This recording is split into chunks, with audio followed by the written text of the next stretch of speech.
लेकिन मेरे को ये समझ नहीं आता कि जब कर्म करके फल लेना है, कर्म करके फल लेना है, तो वो भक्ति का उसमें क्या योगदान है, वही मेरे को।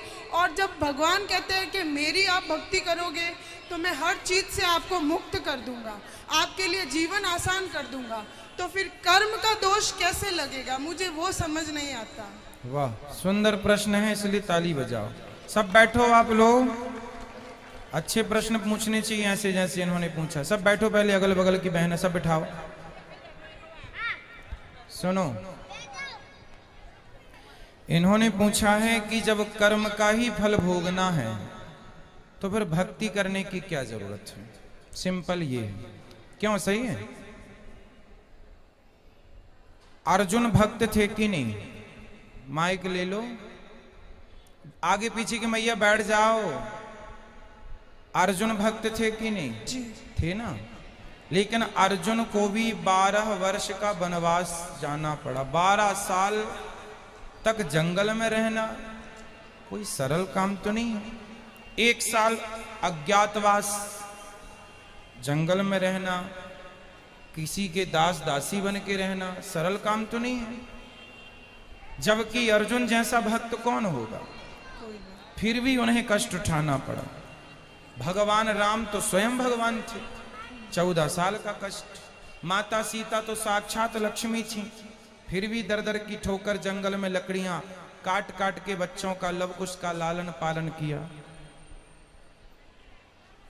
इसी प्रकार अब आप कहते हैं कि जब हम भक्ति करें तो फिर कर्म ही का फल भोगना है, तो भक्ति का अर्थ क्या? बात ऐसी है बेटा कि कर्म तो अपनी जगह है, कर्म तो हमें भोगनी है, हमें भी भोगना है, आपको भी भोगना है।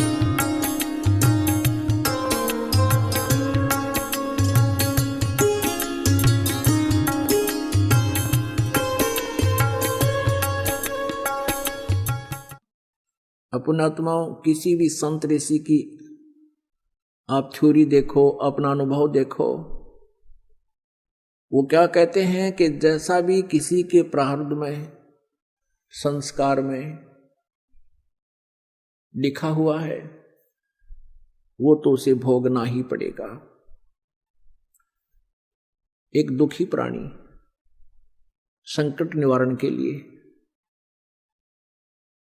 क्या आशा करता है कि भगवान जीव के दुख दूर कर देता है। परमात्मा कहाँ मिलता है? संतों के पास जाते हैं कि वो परमात्मा की भक्ति करके और कुछ शक्ति प्राप्त कर लेते हैं, और उस शक्ति से वो अन्य को भी सुख देते हैं।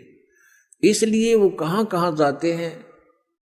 कोई ऋषि के पास, जंतर मंतर करने वाले के पास, कोई झाड़ फूक करने वाले के पास, और या किसी साधु संत के शिष्य भी बनकर जैसे वो बताते हैं वो साधनाएं करते हैं।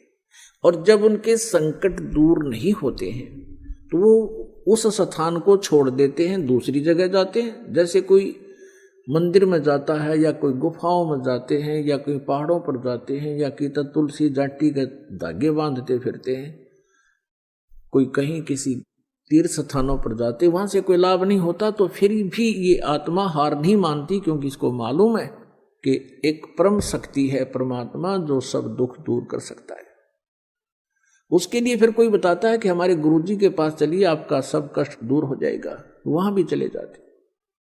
वो ऋषि, गुरुजी, संत, मंडलेश्वर पहले तो उसके संकट निवारण के लिए कोई ना कोई धर्म पूर्ण क्रिया अवश्य बताते हैं। जब उनसे लाभ नहीं होता है तो फिर वो कहते हैं कि बेटा ये तो तुम्हारा प्रारब्ध का कर्म है। प्रारब्ध माने तेरे भाग्य में लिख दिया गया है, तेरी जीवन हिस्ट्री में लिखा गया है, इसको खत्म नहीं कर सकते, ये तो तुझे भोगना ही पड़ेगा। आप किसी भी संत ऋषि के पास जाइए, वर्तमान में भी यही सिद्धांत है उन लोगों का। वो कह देते हैं कि देखो कर्म तो तुमने भोगना ही पड़ेगा, कर्म का दंड दुख जो है तुम्हें भोगना ही पड़ेगा। भक्ति करो, आगे जीवन सुखी हो जाएगा। भले पुरुषों, किसी के पैर में कांटा लगा हो,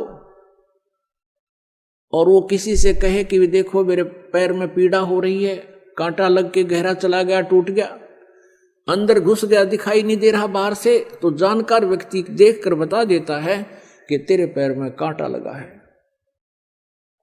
जिस कारण से तुझे ऐसा है, पीड़ा हो रही है। अब वो व्यक्ति ये कहे कि कांटा तो मैं निकाल नहीं सकता, कांटा तो ये निकल नहीं सकता, अब तू जूता पहन ले, आगे कांटा नहीं लगेगा, आगे कांटा नहीं लगेगा। क्या ये संभव है?